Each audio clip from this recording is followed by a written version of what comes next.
Hey, hi, and hello everyone here. Anthony Fantano, the most defeated music nerd. Coming to you to apologize, honestly, because I was wrong. I was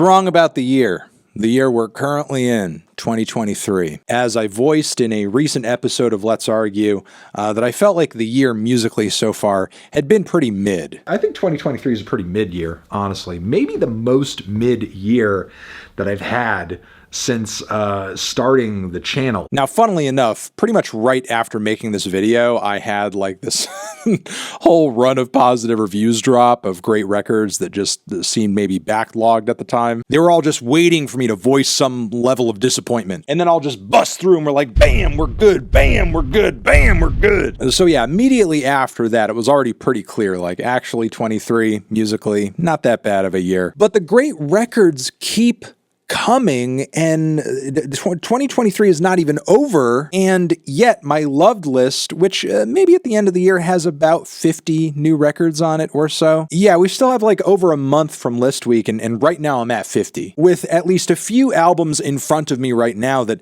could also get very positive reviews. That Matana Roberts record, the King Gizzard, Most Likely Fire, and I haven't even caught up on that Knower record yet. Either way, would like to use this moment as a PSA, a teachable something. Every year for music is a year for music. Neither bad nor good. There's always going to be some cool stuff dropping at some point. You either just have to look for it or be patient, because these blocks of 365 days that we gauge everything by are arbitrary for the most part anyway, especially since music streaming and the digital age have for the most part like destroyed album release days, changed it from Tuesdays to Fridays. Januaries and Februaries are no longer as dead as they used to be too. In recent years, we've even been seeing highly anticipated records drop around or after Christmas. So if you need some good or great music, it's most likely out there. You just gotta dig for it. So with that out of the way, I would like to take this opportunity, now that I have you, to shout out a few records that I think are kind of underrated this year. Sure, I may have praised them, but I feel like generally speaking, I haven't seen enough kind of wide praise of them, starting with the Joanna Sternberg record, I've Got Me, which is a heartening, lovely, homespun, lo-fi, intimate, simple, and very personal series of ballads that have some old school folk song vibes and qualities to them. If you're into very simple, basic, straightforward American-style folk songs with somewhat of a Kimya Dawson-esque twist, I think you will get a lot out of this record, as I did. Please give it a spin. It's beautiful. Next underrated album shout out for me is the new Cara Jackson project, Why Does the Earth Give Us People to Love? This is one of the most beautiful, poetic, subtle, and gorgeous singer-songwriter records I've heard this year. Cara's music, writing, and uniquely deep vocal range all come together for a vibe that is otherworldly. If you're not listening to this album, you are simply missing out on a magical experience. It's a really well-crafted record, too, in terms of the overall progression and flow. This next record is exciting, but also comes with a dose of disappointment, too. Sprain, The Lamb as Effigy. Exciting because this record is one of the most out there, mind-bending, despondent, and emotionally harrowing experimental rock experiences you could have in 2023. But not too long after this record coming out, the band pretty much called it quits, and they announced this on the internet in a somewhat kooky fashion. So after such an incredible record with some massive songs on it, I am deeply saddened to learn that Sprain is no more. I mean, key members may go on to do other music projects, stuff like that, and I look forward to it, but the hope of a Lamb as Effigy follow-up seems dashed at this point. Still, though, the music we have is the music we have, and the Lamb as Effigy is no slouch. It's 90 minutes of material. This project is gigantic, not just in length, but also in depth and heaviness and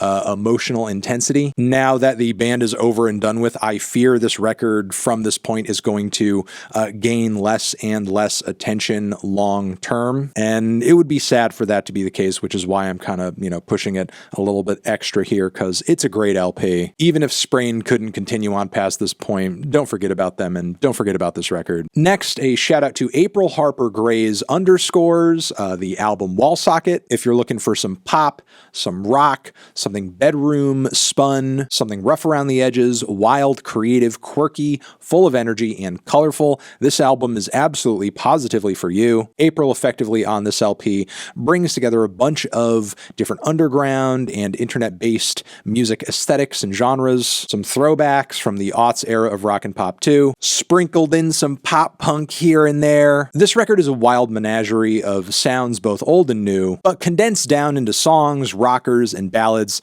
that are instantaneously catchy or emotionally hard-hitting. Be it the anthemic Locals, Girls Like Us, or the tearjerker closer, Good Luck Final Girl. That album rules, as does the new Anna Frango Elétrico record. Anna, I've said before and will say again, one of the most exciting and frankly underrated artists out there, broadly speaking, but hailing from Brazil, and seems like they have a lot of support over there. But Anna really does deserve, I think, more attention from music listeners in the States, especially with this record being one of the most fun listens I've had this year. You've got funk, disco, soul, pop, bossa nova all over this thing, topped with quirky and catchy vocal lines and some of the most extravagant, gorgeous, and well-arranged and tasteful extra instrumentation I've heard this year too. As I said in the review, like Disney levels of production value, but not sounding so clean and pristine that it takes the edge off the music. It is a short but fun and fierce record. And finally, one more shout out the new Kristen Hayter project, Reverend Kristen Michael Hayter, that is formerly Lingua Ignota, saved. This is a strange record that I think some fans of Hayter's are going to have a hard time stomaching or won't quite get as fast as they did.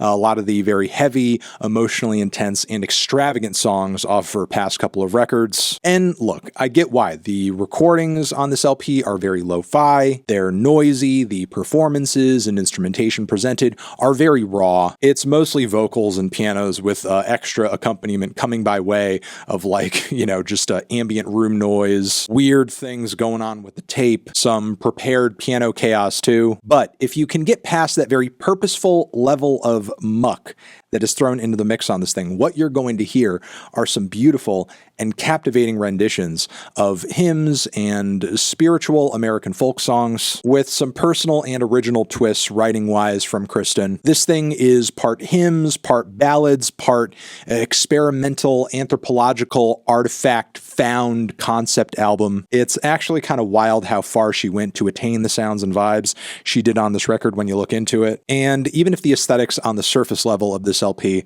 are kind of strange, now that I've listened to the record over and over and over, I can't imagine it being presented in any other way, and I think it makes the songs feel emotionally a way that they just wouldn't if they were presented in just a very clean fashion, maybe even with some like really high production value. So beautiful record, stunning record, and those are 6 quick recommendations, more underrated albums that I would love to throw your way this year, as I am eating my hat for saying months ago that 2023 so far has been pretty mid, when in fact it has not. There's been lots of great LPs, even if the year has been sort of backloaded. And before we get to 2024, it seems that there's going to be a lot more great albums to come. So, all right, over here next to my head is another video you can check out. Hit that up or the link to subscribe to the channel, Anthony Fantano, Music 2023, forever.